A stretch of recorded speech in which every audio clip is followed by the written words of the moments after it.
rahmatullahi wa barakatuh. My beloved viewers, welcome to yet another exciting episode of the Ramadan show with Alhanislam. And yep, it's my people still here with me. It's Hafsa and Hafsa. Assalamu alaikum. Alaikum assalam. Okay, what you guys do all the time. Anyway. Spirit of Ramadan. Spirit of Ramadan, great. So alaikum assalam, I'm answering on behalf of the viewers again. So today, inshallah, we are going to be talking about the aftermath of Ramadan, where you see there's going to be a welcome back party organized by some of us for Shaitan. Now, I know you're wondering what does that mean, right? But then just make sure you follow me on Instagram, Twitter, and Facebook, and it's at Alhanislam. For Twitter is at Alhan_Islam. For Facebook is at Alhanislam. And we would go proper into the topic when we come back from the short break.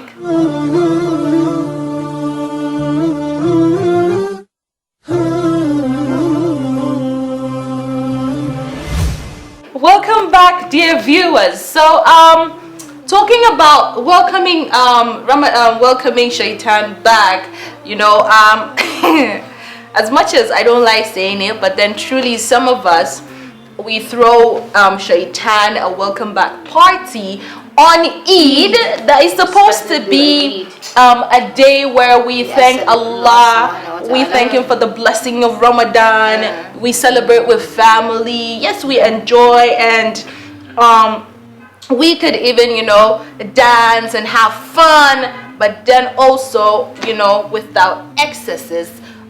So what do you think about the Hafsa? Youth these days, especially on the day of Eid, we find ourselves in a very, very bad situation whereby on the day of Eid, after the whole prayer, the Eid prayer, we come home, we eat, and then some of us just go out and go have parties, such parties where we have things like alcohol, we intermingle again, we now pick up all the bad habits we have dropped. It's like we're telling Satan, oh, it's been a while. Dude, welcome. It's been a while. It's been a while. It's been not just a while. It's been and I've missed you. A very long minute. We miss you, and we're so glad to have you back. And this is just like being, you know, dropping all defense against your enemy, because in the Quran, Allah Azza wa Jal, He tells us that Shaitan is an enemy to the son of Adam, so take him as one, right? So it's, to me, it's more like dropping defense, because you see the month of Ramadan, it's like when the soldiers are being trained and before they step into the battlefield again. So this is supposed to be a month where Allah Azza wa Jal, He locks up all the, we have all our shields up. Now we know our strength, and so it's now time for us to fight back. And then, but then on the day of Eid, we find out we just drop all shit. And it's like we become cowards to our desires. We're given the sword and everything, and we just see the enemy. We're like, I'll just drop it. Not only that, not only that, I see that we've earned enormous rewards. We've gone out of our way to please our Rabb, and then the minute Ramadan has gone, it's more like, okay, I need much more. I need to do some things to actually reduce such rewards. So that's it. It's like we're causing harm to our own account, and that is very detrimental to our akhirah, because as much as you have the bank account here, you also have your want a larger bank account there, you know. Exactly. So instead of doing that, what are the ways that you think we the youths, because you see for the elderly people, you see all they're trying to do is, you know, they cook and ask the young ones, just take this food to my neighbor, you know, come and eat. Where are the cousins? Let's sit, let's, I like taking food though, you know, because anytime I take food, I you give you money. She so, looks like it. So na business. No, it's not business, it's gifts now. They're gifting and I cannot, you know, turn back. You know, but for the very first time, when you see we are bonding, so the half sets. Okay, so you understand, it's not like if you see this one or this one back in your house that she's bringing food, know that she just wants that money. Why you being peculiar about me? It's the half set. She also wants the money. Hello. You did it for Tashi, so but exactly, and we do it on the day of Eid. Anyway, but not you now cook the food now. I shall put on you. So yeah, it's actually amazing, because you see the older ones, this is all they want to do, but for us the youth, because of how the society, how we're in this crazy century, we're just thinking of something different. For those that have boyfriends, they're thinking of how to calm down now. I don't mention your name. I cannot scratch my head. So for those that have boyfriends, you see that, okay, especially SS3 students, because she's gonna say SS3 because she did it when she was in SS3. I was invited to the party, right, when I was in SS3, so I know what they do. Okay, and then now, calm down, now I'm married. No, you're sharing the experience. So I'm trying to share the experience. So in SS3 you see that, okay, right from 10 days to Ramadan finishing, it's okay, you know what, this person says, okay, my parents are traveling and our house is big, so we're going to do an Eid party. They call it Eid barbecue, and you're going for the nama, for the barbecue. But then what happens is you get there, right, and then they're black. Okay, at first it starts off like a decent stuff, right, and then you're actually eating and you're talking to your friends and whatnot. And trust me, after Maghrib, it's like, hey, mashallah. The house turns into a club, and there's this maybe students from this school, from that school, and all of that, and it's like a reunion to welcome the grandmaster, Shaitan, right? So yes, having grown out of this is really a call to the secondary school students. Now during our time, that was what we were doing, right? Not only secondary school students, we also have university students. Right. But then, like, when we were growing up, that was what. But then you wouldn't really know exactly what now the secondary school students are doing. Maybe they have advanced and are doing worse than us. May Allah protect them, and may Allah make them realize earlier than we did. And inshallah, we're gonna hear the views and come back.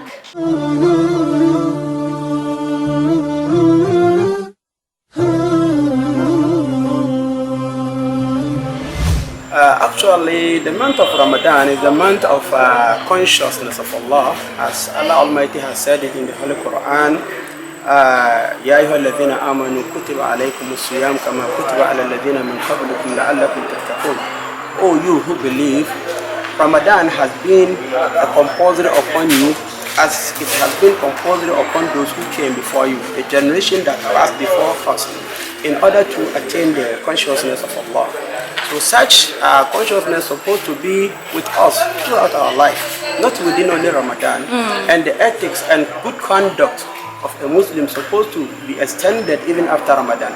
So the advice we give to our Muslim brothers and sisters is that whatever we learn and whatever we try to do within the month of Ramadan, we're supposed to extend it. After the month of Ramadan, we're supposed to make sure that whatever we do shouldn't stop at the end of Ramadan. That's the right thing to do.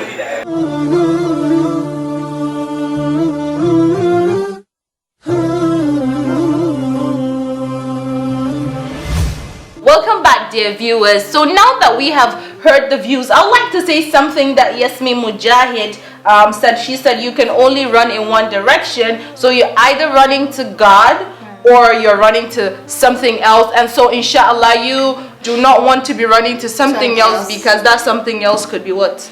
Shaitan. Great. So we ask Allah Azza wa Jal to protect us. So with that in mind, how does one really stay in the blessing of Ramadan? First, I would say remind yourself why you felt blessed, because you know why you did Ramadan in the first place, and you did it because you wanted it to take you closer to Allah. You did it because you wanted to fulfill that pillar of Islam, so your Islam is perfect and it is not shaking, right? Hafsa, I would like to add that you should actually spend quality time reflecting on Allah subhanahu wa ta'ala's greatness.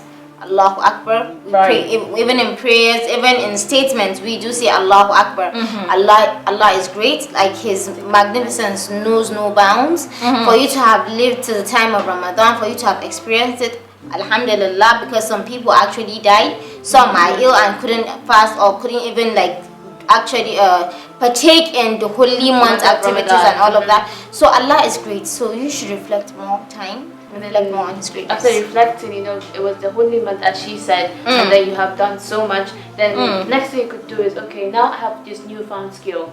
Now you have to ask Allah, how are you gonna harness that skill so you don't lose touch of, or lose that knowledge, or lose touch with the skill you've acquired during Exactly, Ramadan. and you have to put in effort, and then you also have to always seek His guidance. Right. Without His guidance, you can never really. That's very true. And also, during Ramadan, a lot of people build great relationship with family. They build great level of kinship and Their great neighbors, relationship yeah. with the masjid, right? You see people going frequently to the masjid during Ramadan. So having established that relationship, make it a habit to have a companion that you used to do that with in Ramadan. So that person helps you, and you keep going to the masjid. You remind yourself, and then because of that kinship you have established, you work really hard to maintain it, and you could be visiting halal places. So it's just a gradual process that requires your hard work and conviction.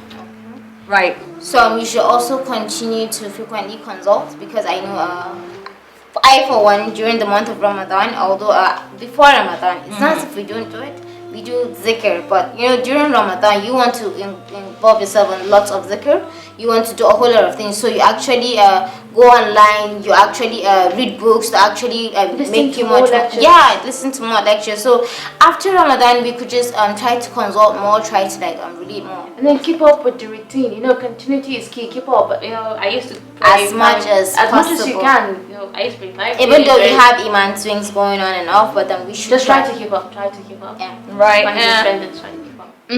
And you also have Allah Azza wa Jal saying in the Quran, "O you who believe, seek help through patience and prayer." So there are times where after Ramadan you're gonna feel very irritated when you start to lose that newly found habit, as the beautiful Hafsa said. So when you start to feel that way, all you need to do is turn to Allah, because this heart is but a flesh, and you need to learn this dua.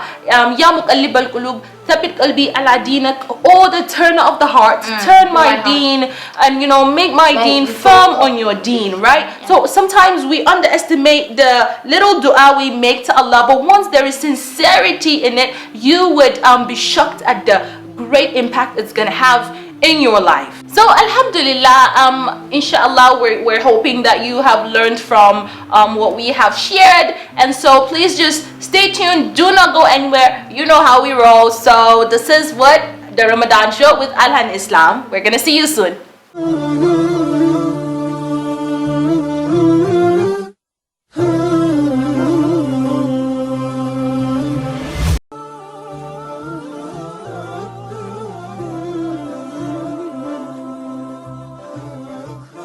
أعوذ بالله من الشيطان الرجيم. بسم الله الرحمن الرحيم.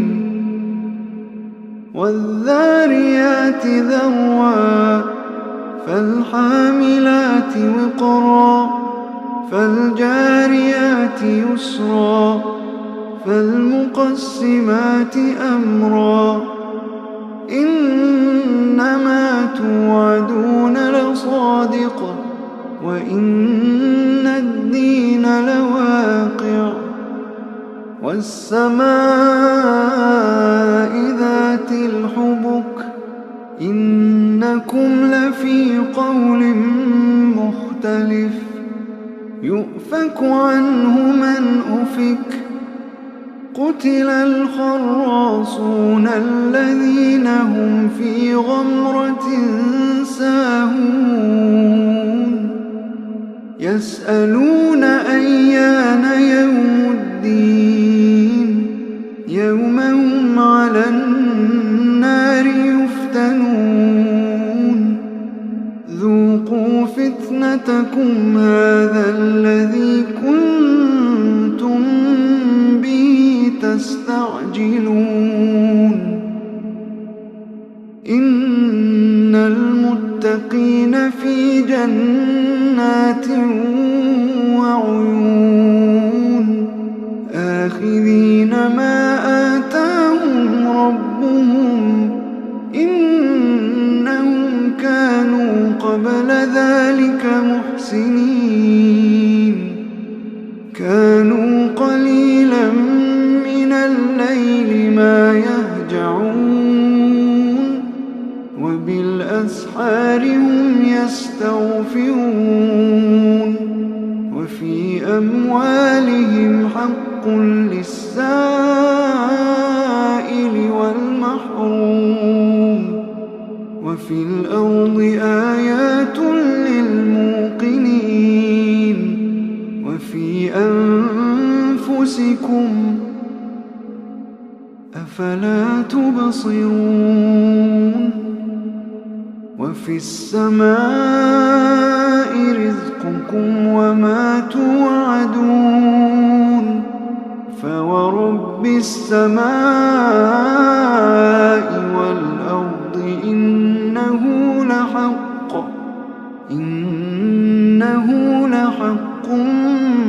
مثل ما أنكم تنطقون.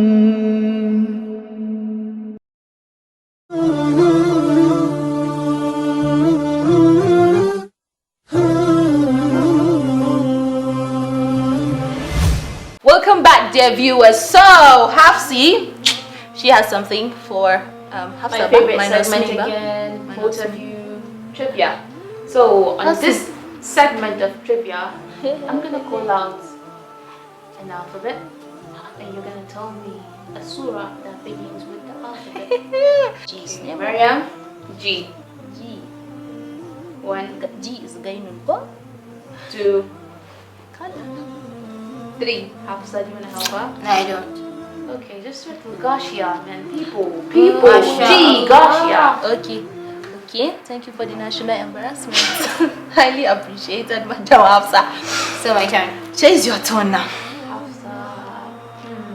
M. Surah Al-Mulk. See, very easy. No, it's not easy. You're not nice. That's different. G and M Hello, are not easy. hello. You should have given me my name. The first letter of my name, so I failed, y'all. And so G, you have Surah Al-Ghashiyah. M, you have Surah Al-Mulk. National embarrassment, I accept it with pride. And I'm gonna see you on the next episode of the Ramadan show with Alhanislam. Assalamu alaikum.